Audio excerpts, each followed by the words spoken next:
बहुत ही important topic thermodynamics का, जिसका नाम है इंटरनल एनर्जी।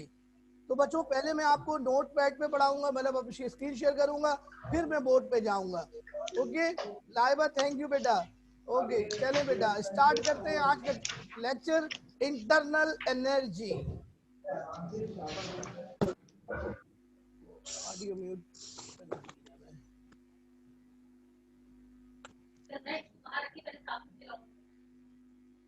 जी स्टूडेंट्स, सबसे पहले इंटरनल एनर्जी की डेफिनेशन आपको एक दफा फिर रिपीट कर देते हैं।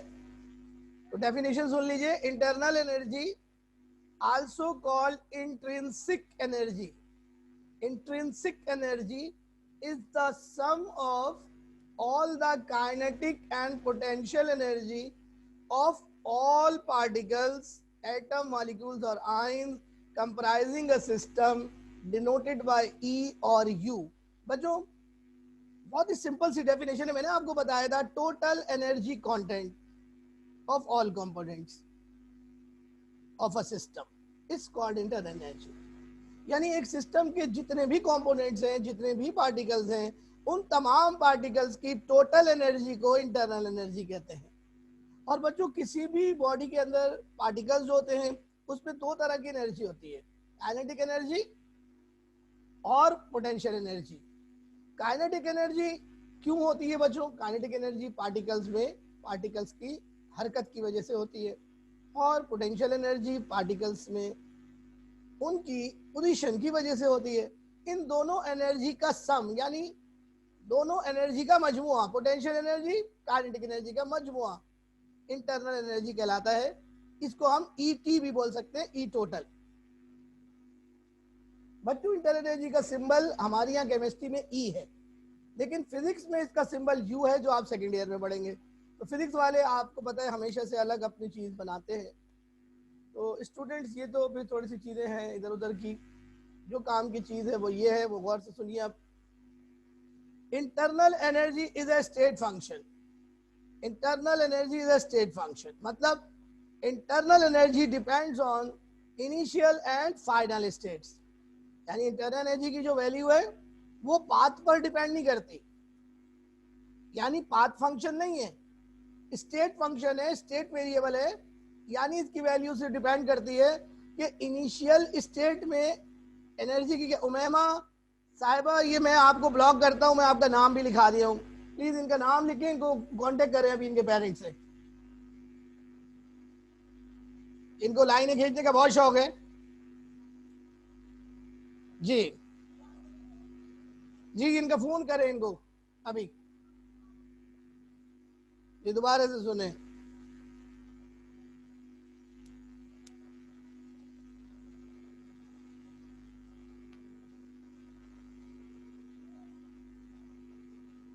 बेटा ऐसे फोन नहीं गिरता, बाय मिस्टेक नहीं होता कंप्यूटर में कुछ भी, तो बी केयरफुल। मुझे पता चल जाएगा, मैं फौरन ही जो है ना वो रिपोर्ट करूंगा। Be careful next time. मैं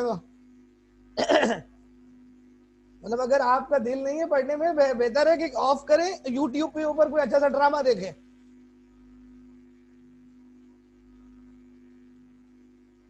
जी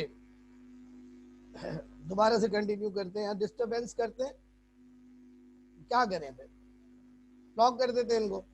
दोबारा सुने जी। Internal energy is a state function which means internal energy depends on initial state and final state, and it does not depend on the path followed. Second बात, second point, extensive property है internal energy. Internal energy is an extensive property which means its value depends on amount of matter. So अगर किसी body का हम amount double कर दें, mass double कर दें, तो इंटरनल एनर्जी भी डबल हो जाएगी। बच्चों most common unit kilojoule per mole होता है एनर्जी का, जो कि इंटरनल एनर्जी का भी है। तो इंटरनल एनर्जी का यूनिट है किलो जूल पर मोल। ये तीन बातें अपने दिमाग में बिठा लें। दोबारा से सुने। Internal energy is a state function, मतलब its value depends only on initial and final state, and it is independent of the path followed. Second point, the internal energy is an intensive property which depends only on amount of matter present in it. And third point, the unit of internal energy is kilojoule per mole. Kilo का के small होगा. Okay. Third, अब अगला heading हमारी होगी change in internal energy. बच्चों, बड़ी important बात आपको मैं बता रहा हूं, आप ध्यान में रखिए कि किसी भी बॉडी की टोटल एब्सोल्यूट इंटरनल एनर्जी निकाली नहीं जा सकती. किसी भी बॉडी की एब्सोल्यूट इंटरनल एनर्जी निकाली नहीं जा सकती. अल्लाह अकबर. तो भाई इंटरनल एनर्जी हम निकाल नहीं सकते किसी भी बॉडी की एब्सोल्यूट इंटरनल एनर्जी. एब्सोल्यूट का मतलब है, एब्सोल्यूट का मतलब है ऐसी वैल्यू जिसमें कोई शक ना हो. Completeness. Absolute means completeness, complete value. किसी भी बॉडी की internal energy, absolute internal energy निकालना नामुमकिन है, नामुमकिन है.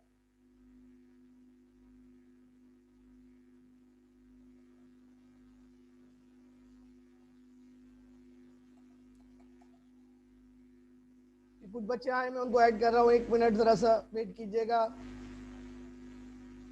जी सब ऐड हो गए. जी बेटा दोबारा से सुनिए, दोबारा से सुनिए. The total absolute internal energy of a system cannot be calculated with any certainty. With any certainty. Why? क्यों नहीं कर सकते? वजह उसकी ये है कि किसी भी बॉडी की अगर हमने, जी बेटा मैंने अलाउ कर दिया. शाहरुख, शाहरुख मैंने अलाउ कर दिया. देखें कोई और तो नहीं है तो मुझे बता दे, मैं दोबारा से देख लेता हूं. 1 मिनट में देख रहा हूं.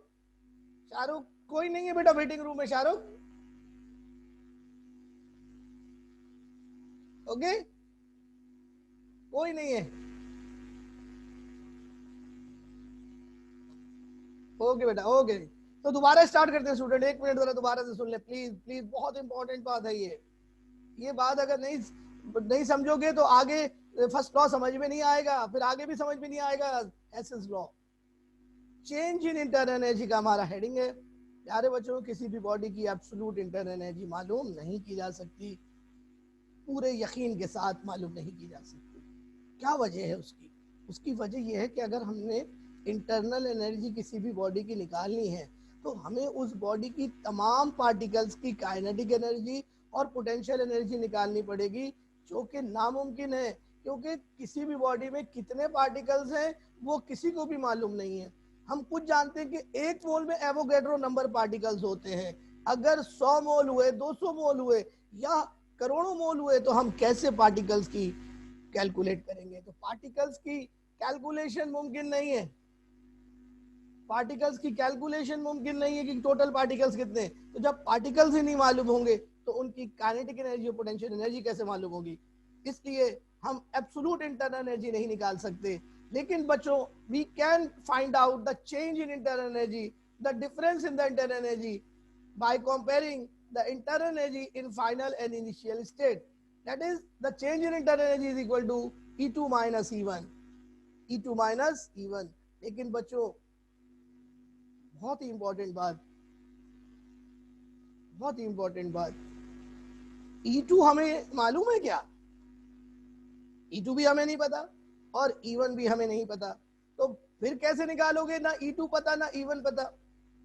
क्योंकि E2 नहीं निकाल सकते एब्सोल्यूट इंटरनल एनर्जी, E1 नहीं निकाल सकते एब्सोल्यूट इंटरनल एनर्जी, तो डेल्टा E भी नहीं निकाल सकते. बहुत बड़ा प्रॉब्लम हो गया है.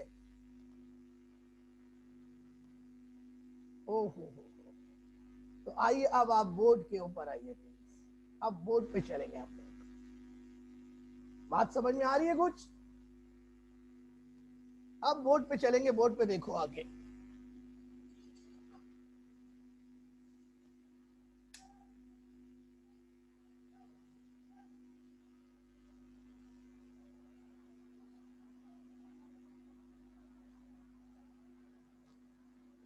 देखो गौर से सुनो.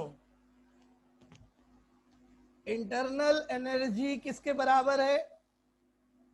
Kinetic energy plus potential energy. Kinetic energy plus potential energy. लेकिन ना तो हम काइनेटिक एनर्जी निकाल सकते, ना ही हम पोटेंशियल एनर्जी निकाल सकते किसी भी बॉडी की एब्सोल्यूट, यानी absolute value of kinetic energy and absolute value of potential energy दोनों ही मालूम नहीं की जा सकती, जिसका मतलब ये हुआ कि एब्सोल्यूट ई भी मालूम नहीं की जा सकती। बात समझ रहे हैं भाई? मैसेज में आप लिखते रहिए अगर आपको प्रॉब्लम हो रही है कोई भी। तो किसी भी बॉडी की एब्सोल्यूट ई नहीं निकाल सकते, लेकिन बच्चों हम चेंज इन ई निकाल सकते हैं, यानी डेल्टा ई निकाल सकते हैं। कैसे? फाइनल स्टेट और इनिशियल स्टेट में इंटरनल एनर्जी को कंपेयर करके, यानी E2 minus E1 equals to delta E. ये आपको पढ़ाया था ना भाई स्टेट फंक्शन में। लेकिन E2 हमें नहीं मालूम, E1 हमें नहीं मालूम, तो कैसे निकालेंगे? ओहो, तो फंस गए ना बच्चों। तो बच्चों गौर से बात सुनिए, अगर हम साइंस में, केमिस्ट्री में, फिजिक्स में किसी ऐसी जगह पर पहुंच जाएं कि कोई क्वांटिटी हम मालूम नहीं कर सकते, कोई क्वांटिटी मेजरेबल ना हो, तो उस क्वांटिटी को हम किसी दूसरी क्वांटिटी के इक्विवेलेंट कर देते हैं थ्रू मैथमेटिक्स। कुछ मैथमेटिक्स के रूल्स के जरिए हम उस क्वांटिटी को किसी दूसरी क्वांटिटी के बराबर कर देते हैं। तो डेल्टा ई तो नहीं निकाल सकते, लेकिन डेल्टा ई जो है वो हम इस तरह निकाल सकते हैं कि कांस्टेंट वॉल्यूम पे डेल्टा ई क्यू के बराबर होता है। कांस्टेंट वॉल्यूम पे डेल्टा ई क्यू के बराबर होता है। और बच्चों आगे आपको पता चलेगा कि डेल्टा ई बराबर होता है क्यू प्लस डब्ल्यू के। क्यू प्लस डब्ल्यू के। क्यू माने हीट एक्सचेंज, क्यू माने heat exchange, that is heat lost or gained, heat lost or gained, and W means work done on or by the system, work done on or by the system। अब आप देखें Q हम आसानी निकाल सकते हैं, W हम आसानी निकाल सकते हैं, तो अगर हमें डेल्टा E निकालना हो तो हम Q प्लस W कर लेंगे, इधर कोई कंडीशन नहीं है। लेकिन डेल्टा E Q के बराबर होगा जब वॉल्यूम कांस्टेंट होगा। कांस्टेंट वॉल्यूम पे डेल्टा ई क्यू वी के बराबर है। हम डेल्टा ई डायरेक्टली नहीं निकाल सकते, लेकिन इनडायरेक्टली निकाल सकते हैं क्यू वी निकाल के या क्यू प्लस डब्ल्यू करके। Is it clear to you? जल्दी से इसको कॉपी करें।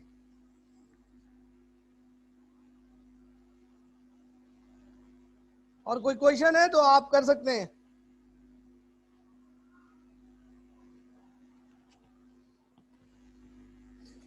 जी बेटा चैट बॉक्स में सवाल कर सकते हैं आप लोग फटाफट जल्दी से, अगर समझ में नहीं आ रहा। बेटा W means, Saurabh W means work done on the system और by the system. Work done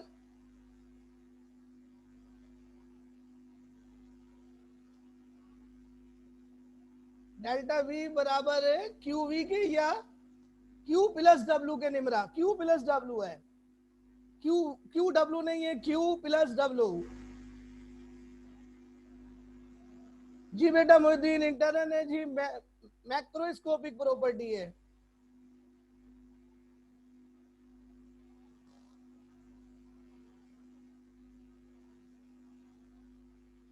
change in internal energy की डेफिनेशन सुन लो लाइव बेटा।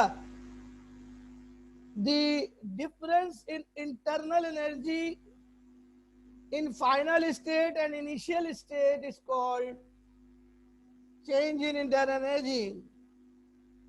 The difference in internal energy in final state and initial state is called change in internal energy. जी student समझ में आ रहे?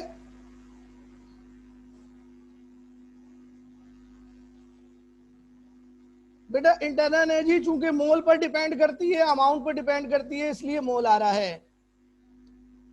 जी student please question करें ताकि आपको अच्छी तरीके से समझ में आ जाए। भाई ये बहुत लेट ज्वाइन कर रहे हैं, उमेश, तैबा, इतना लेट ज्वाइन कर रहे हैं बेटा, अब तो क्लास एंड होने वाली है। उमेश इतना लेट ज्वाइन कर रहे हो बेटा।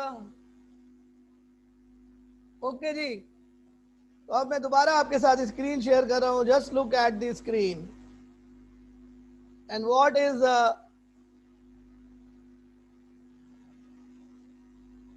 Topic, factors affecting internal energy.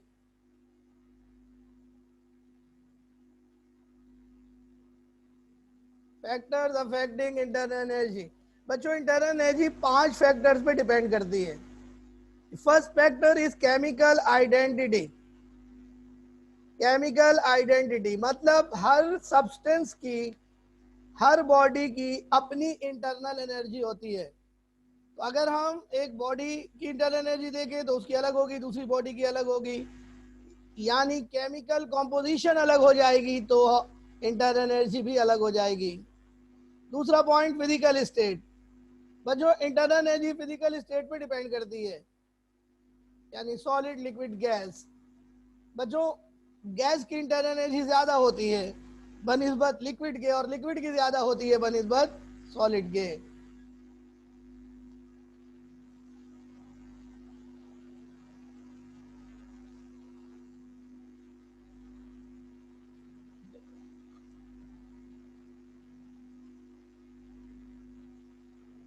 नहीं भाई तैयबा, क्या क्यू प्लस डब्ल्यू फार्मूला बनेगा डेल्टा ई का? बराए मेहरबानी, मैं पढ़ा यहाँ रहा हूँ, आप अपने किसी टॉपिक पे लगी हुई हैं। छोड़ दीजिए अभी उस कंफ्यूजन को, बाद में पूछिए। बच्चों तीसरा फैक्टर है सैंपल साइज यानी वॉल्यूम।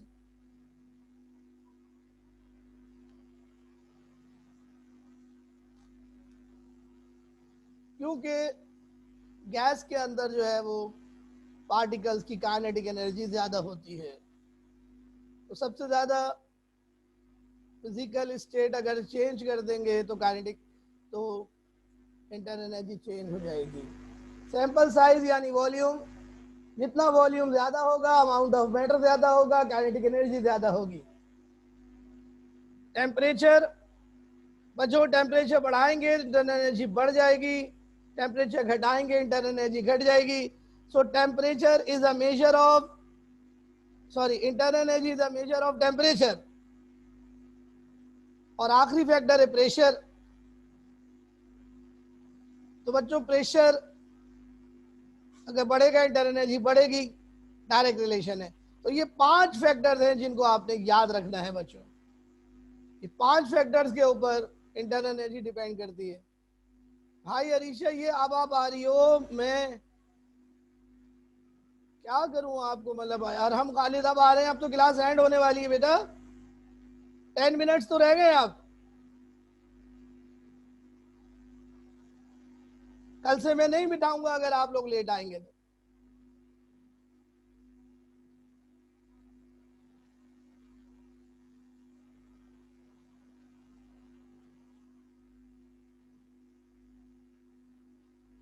मोहम्मद हारिस वॉल्यूम है ना, सैंपल साइज वॉल्यूम। साइज किसको रिप्रेजेंट करता है? वॉल्यूम को।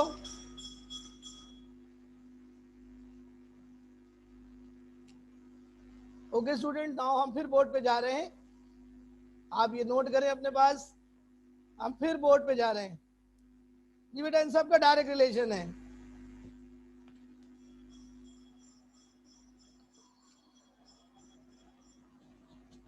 और अब बच्चों हेडिंग लगाएं फैक्टर्स इंक्रीजिंग ई। बच्चों इंटरनल एनर्जी किस तरीके से इंक्रीज होगी, हेडिंग लगा लें फैक्टर्स इंक्रीजिंग ई, यानी इंटरनल एनर्जी बढ़ाने वाले फैक्टर्स। फैक्टर्स इंक्रीजिंग ई, इंटरनल एनर्जी बढ़ाने वाले फैक्टर। बच्चों दो फैक्टर्स हैं, दो तरीके हैं जिसके जरिए हम इंटरनल एनर्जी किसी सिस्टम की बढ़ा सकते हैं। देखिए गौर से, पहला बात, किस तरह इंटरनल एनर्जी बढ़ेगी? इंटरनल एनर्जी बढ़ेगी when a system absorbs heat, यानी कोई सिस्टम हीट को जज्ब करे। और बच्चों जो हीट जज्ब होती है उसे हम कहते हैं क्यू। क्या कहते हैं? क्यू। और जब हीट जज्ब होती है तो क्यू का साइन होता है पॉजिटिव। तो पहला तरीका इंटरनल एनर्जी बढ़ाने का क्या है? पहला तरीका इंटरनल एनर्जी बढ़ाने का क्या है कि सिस्टम हीट जज्ब करे, एब्जॉर्ब करे। जब सिस्टम हीट एब्जॉर्ब करेगा तो काइनेटिक एनर्जी बढ़ेगी, काइनेटिक एनर्जी बढ़ेगी तो इंटरनल एनर्जी भी उस बॉडी की बढ़ जाएगी। दूसरा तरीका इंटरनल एनर्जी बढ़ाने का क्या है? दूसरा तरीका है व्हेन अ सिस्टम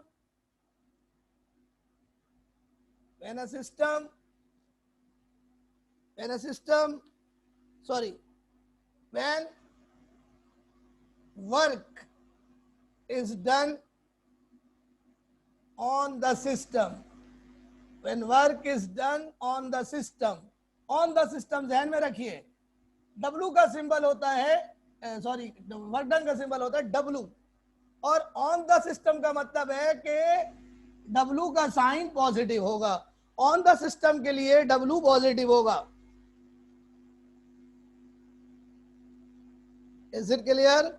ये दो तरीके इंटरनल एनर्जी बढ़ाने के। अब आप दो तरीके देखिए इंटरनल एनर्जी को कम करने के। फैक्टर्स डिक्रीजिंग ई, किसी भी बॉडी की, किसी भी सिस्टम की इंटरनल एनर्जी दो तरीके से कम होगी। ये दो तरीके ऊपर वाले तरीकों का अपोजिट होंगे। तो देखिए पहला तरीका, when a system releases heat, when a system releases heat, यानी जब किसी सिस्टम से हीट आउटसाइड सराउंडिंग में निकलेगी तो इंटरनल एनर्जी कम हो जाएगी और Q माइनस होगा। और दूसरा तरीका, when work is done by the system, when work is done by the system, तो W नेगेटिव हो जाएगा। तो आप देखिए इंटरनल एनर्जी बढ़ाने के दोनों तरीके में पॉजिटिव साइन है और घटाने में नेगेटिव साइन है।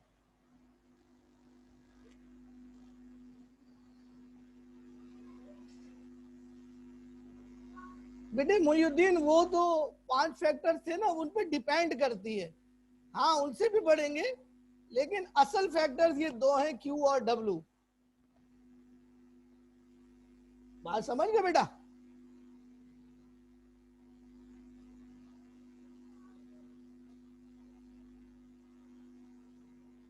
जल्दी से ये कॉपी कर लो अपने पास। अब देखो इंटरनल एनर्जी जब बढ़ेगी तो क्या होगा, इंटरनल एनर्जी जब घटेगी तो क्या होगा, तो ये मैं आपको पढ़ाऊंगा। लेकिन पहले मुझे बताओ जल्दी से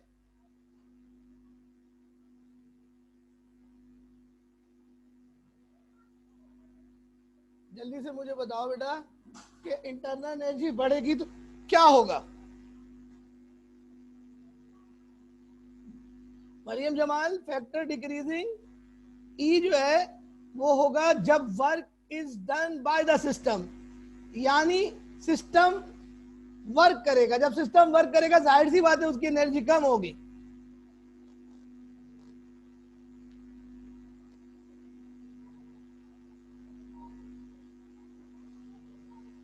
जी वर्क से भी और हीट से भी डिफरेंस ही निकलेगा। सही है बात बिल्कुल तैयबा।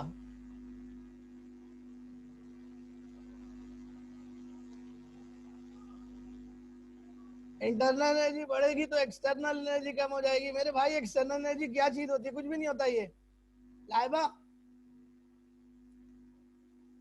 टेम्परेचर फॉल हो जाएगा। हारिस कब फॉल होगा? बढ़ने में, कम होने में। तो इंटरनल एनर्जी बढ़ेगी तो क्या होगा? इंटरनल एनर्जी बढ़ेगी तो क्या होगा बेटा? तीन बातें होंगी। जब इंटरनल एनर्जी बढ़ेगी तीन बातें होंगी।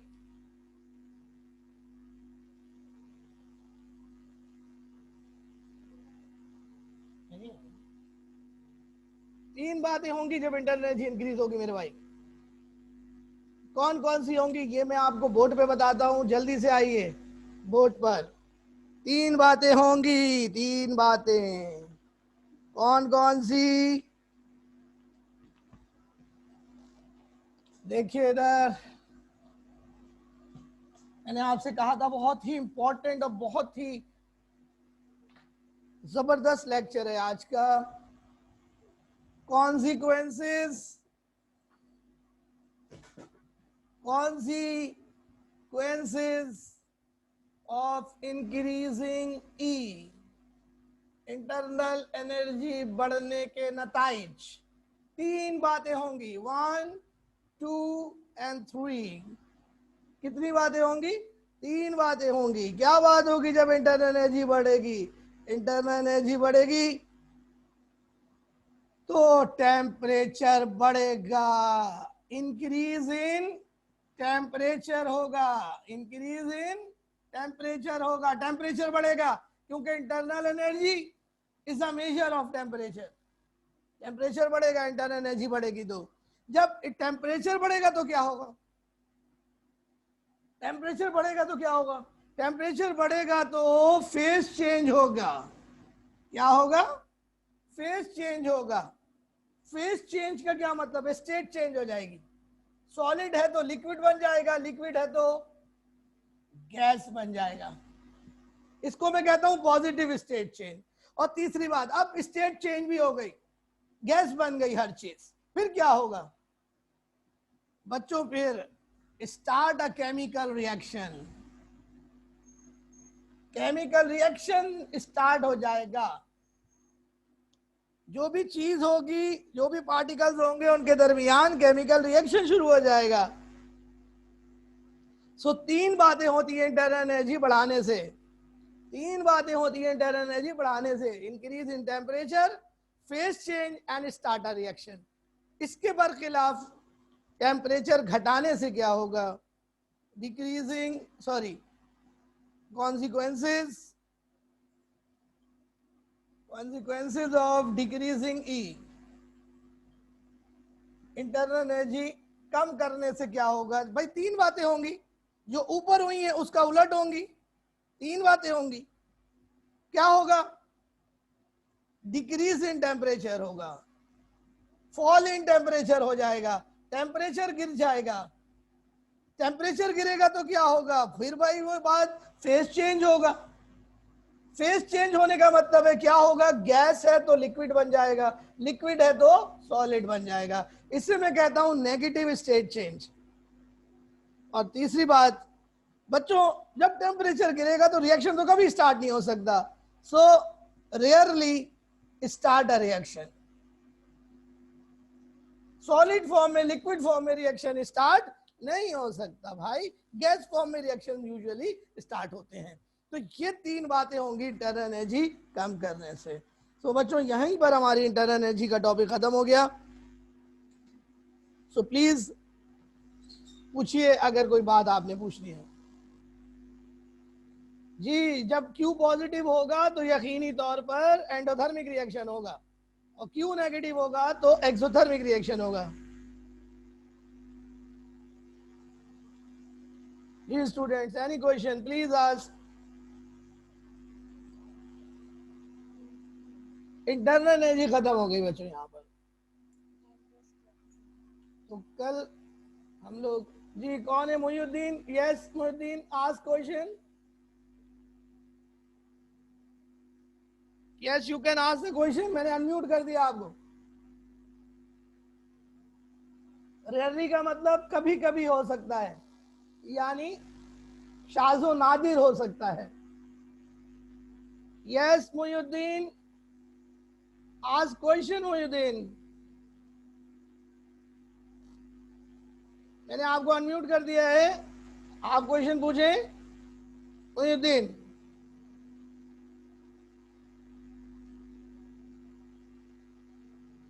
Mohiuddin, what is your question?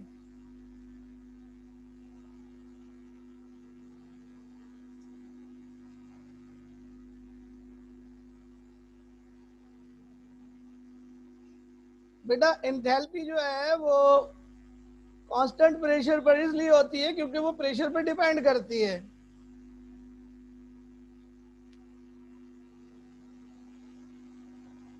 Enthalpy pressure पे डिपेंड करती है ना बेटा, इसलिए होती है।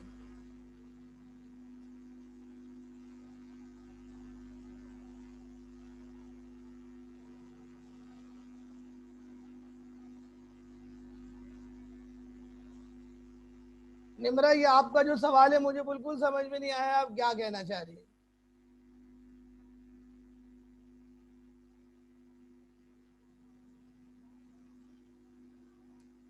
क्यू पॉजिटिव होगा तो एंडोथर्मिक रिएक्शन होगा देवा जी।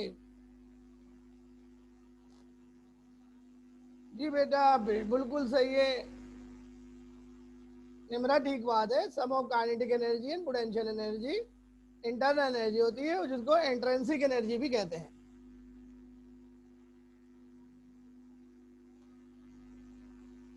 गैस स्टेट में रिएक्शन इसलिए होता है क्योंकि गैस स्टेट की एनर्जी ज्यादा होती है, और जो ज्यादा एनर्जी होती है वो ओल्डर बॉन्ड्स ब्रेक करने में इस्तेमाल होती है। मोहिउद्दीन बहुत ही अच्छे क्वेश्चन पूछते हैं, जुस्तुजू है मोहिउद्दीन में बहुत।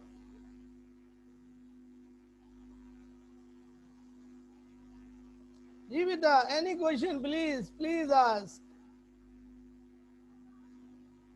Any question please ask. 2 minutes left. Hello, किसको आवाज नहीं आ रही है? मेरी आवाज तो सबको जा रही है।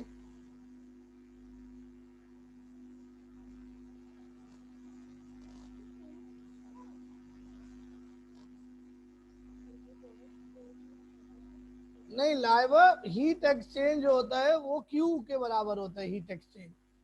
और Q प्लस W जो है वो डेल्टा E के बराबर होगा, जब हम आपको पढ़ाएंगे कल परसों इंशाल्लाह। तो बच्चों, आप लोगों का टेस्ट जो है वो उसके ऊपर बात कर लेते हैं। मैं अनम्यूट कर रहा हूं आप लोगों को सबको। Please you can ask in mic, you can ask question in voice.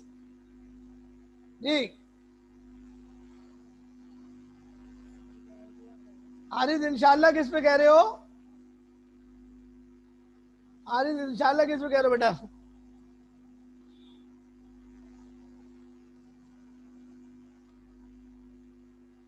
Ji, any question?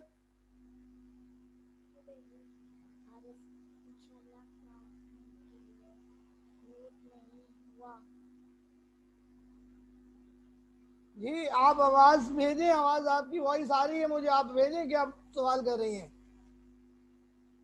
Unmute कर दिया मैंने आप सबको। Okay students, time is up.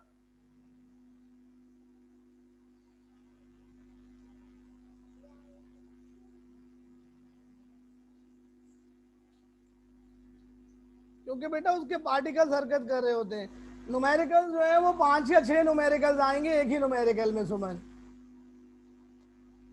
नहीं डिफरेंस नहीं आएगा बेटा। ओके, अल्लाह हाफिज।